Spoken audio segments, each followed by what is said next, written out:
Hello, my name is Cornelius Henderson. I'm the managing partner of DC Metro Home Buyers. Today we're going to be talking about the 5 ways to get started in real estate investing. Jumping right directly into it. The 5 different ways to get started in real estate investing is essentially as a bird dog, wholesaler, rehabber, landlord, or private lender. So no matter whether you have no experience, no money, or if you have a lot of experience, a lot of money, for the most part in residential real estate, you're going to fit into one of these 5 different roles. So I'm going to go over these just to show you what's the easiest way for you to get involved, and you can learn any of the roles as any of the other roles. Alright, but if you want to have success, especially getting started quickly, you want to figure out which one is best suited for you. So as a bird dog, you locate a property for an investor for a fee. The pros is that there's no risk. You don't have to have any experience, and you essentially get paid to learn. It's like a paid internship. The cons is that it's time consuming when you don't really know what to look for in properties. So a lot of the properties that you're going to refer aren't going to be actually deals. You're going to have to learn how actually low investors need to have properties to make deals, and you pretty much have limited control over your fees. You really can't dictate your fees. You're really at the mercy of the investor that you're working for. Alright? Going over to a wholesaler, you control the rights to purchase a property and sell those rights. Basically, you put a property what's called under contract, and then you sell the rights to that contract. The pros, once again, it's a lower risk. It's not as low as risk as bird dogging because you will have an earnest money deposit on the line, but it's a lower risk. You kind of need to have modest experience because I get calls all the time from bird dogs who want a wholesale fee, but they don't really know how to deliver a property that's under contract. So you need to have modest experience and know how to wholesale. And once again, you get paid to learn. This is how I started off in the real estate investing business, wholesaling and then learning from the rehabbers and landlords that I was wholesaling to. The cons is that you're going to have to market to find deals. It's not residual. You may make $10,000, $15,000, $20,000, $25,000, but you're going to have to get out there and do it all over again. But your the other thing is that your profit potential is limited. So whereas on a renovation, is very, especially in the DC metro area, it's very common to have high 5-figure and 6-figure profits on a rehab. For the most part, as a wholesaler, you're going to be in the range of 5 to 25, 30,000 in general. As a rehabber, you're going to purchase a property, you add value, and then resell it for a profit. So the pros is that it's the greatest short-term profit potential of any one of these different types of real estate investors, and you're a tremendous asset to the community because you're increasing property values. You're really taking properties that are eyesores and really making them a revenue producing property for the city and everything. So you're a tremendous asset to the community. The cons is that you have to have a significant cash investment. You need to have experience, whether you have money or not.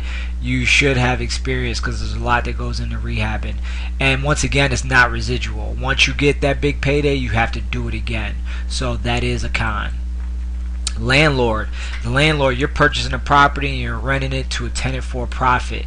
The pros are obviously residual income, appreciation on the property, as well as tax benefits. All very, very great reasons in and of themselves. This is the long-term goal. No matter what you are involved, these last 2, landlord and private lender, the end goal is to be those 2, because then pretty much you're doing something once and your money's working for you. Alright, the cons is that it's a significant cash investment if you're a landlord, depending on how you get the deal. There are creative ways to do subject tos, things of that sort, but for the most part in this environment, I'm going to just sit over here and say it's a significant cash investment. You must have a system. This is very important. This is why many landlords do not succeed, and the obvious con is you have to deal with tenants and toilets. But if you have a system, it makes it easier to do that. Alright, and finally, a private lender. It's an individual or group who invests cash to fund a deal for a rehabber or a landlord. The pros are that you earn a high rate of return. I know we pay our private lenders anywhere from 8 to 15% on their money, and it's a passive investment. You can, a lot of people, a lot of our private lenders have full-time jobs. They're using their IRAs, they're using home equity lines, they're using all these different things, and they have their money working, and then they still have their hustle and doing whatever it is that they do. The cons is again, it's a significant cash investment. So if you only have 500,000, that's going to be like, I know we're getting ready to close on a deal that's close to 500,000. The lender is contributing $400,000 to that deal. So if you only have 500,000, that's absorbing a big chunk of your money. At the end of the day, they're earning 15% on a deal, so most people aren't going to complain, but it is a significant cash investment to be a private lender. So let's put this whole thing together. So, because you may be, just looking at everything, you basically have a bird dog. They find a house just like this one. Not that it's just abandoned, but the bird dog has to have some other value that they can get you in touch with the landlord. They've already done that, or the owner, and they know that they want to sell at a discount. The bird dog's going to go ahead and call up their wholesaler and tell them about the property, because the bird dog really doesn't have any clue what to do. Wholesaler is going to go ahead and put that property under contract, all right, with the actual owner. That wholesaler is going to announce the list to everybody that they know, all their rehabbers and landlords, and say, hey man, I've got a deal, come check it out. Once they have a buyer, they're going to go back to the table and assign that contract that they had over to the rehabber or the landlord for a fee. And then the rehabber or landlord is going to go to the private money lender and say, hey, I'm going to pay you X amount of dollars for you to fund that deal, and that private lender is going to go ahead and give them the money so they can buy this property. So let's assume some numbers just to give it a final kick. You want a property value. Let's say a property is worth $200,000, fixed up, drop dead gorgeous. The repairs on that property is going to be about $40,000. We're just assuming that. In order to make this deal work, the wholesaler's contract should be about $80,000, and the rehabber's contract, the max amount that the rehabber has to put in his deal is about $90,000. How we get to the number is a ratio called Mayo, and that's, you can definitely give me a call, and we can or shoot me an email at ch@wedevelopdc.com if you want to learn more about that. But that's just kind of some more detailed basics.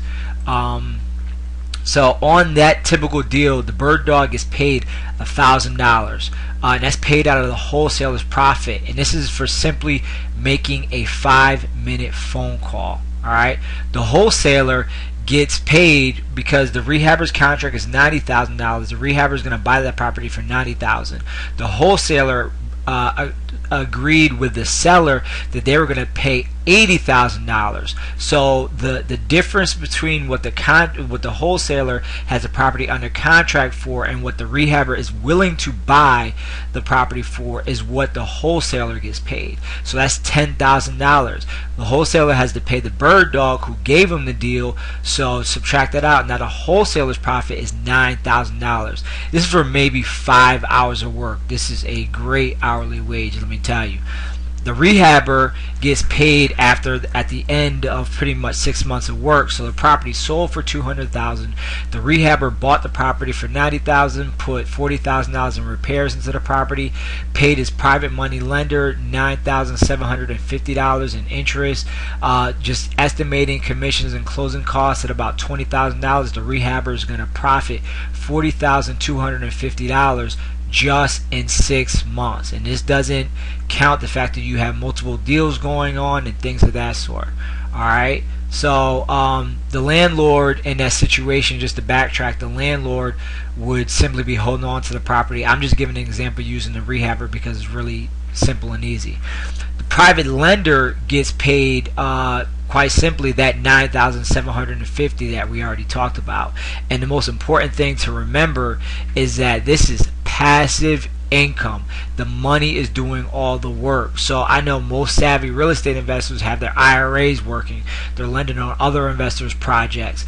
The majority of our private lenders are individuals who are former business people, things of that sort, have built to former government workers who have huge retirement funds, and transfer it to a self-directed IRA custodian, and then they start lending that money on real estate projects. And that money, when you start getting 15% returns, it begins to add up really, really quickly. So in summary, there are many ways to make money in real estate, whether you're experienced or not, or whether you have money or not. Do not be frustrated in this game. We are always looking for bird dogs, wholesalers, rehabbers, landlords, and private lenders. For new and experienced investors, I invite you to join our Prime Investors Network at dcmetrorealestatedeals.com/deals. Once again, that's dcmetrorealestatedeals.com/deals. For private lenders, we definitely invite you to visit isyourmoneylazy.com and subscribe to the Money Employer. And essentially, you're going to start learning more about the private lending industry and all the ways that you can really get active and have your money working for you.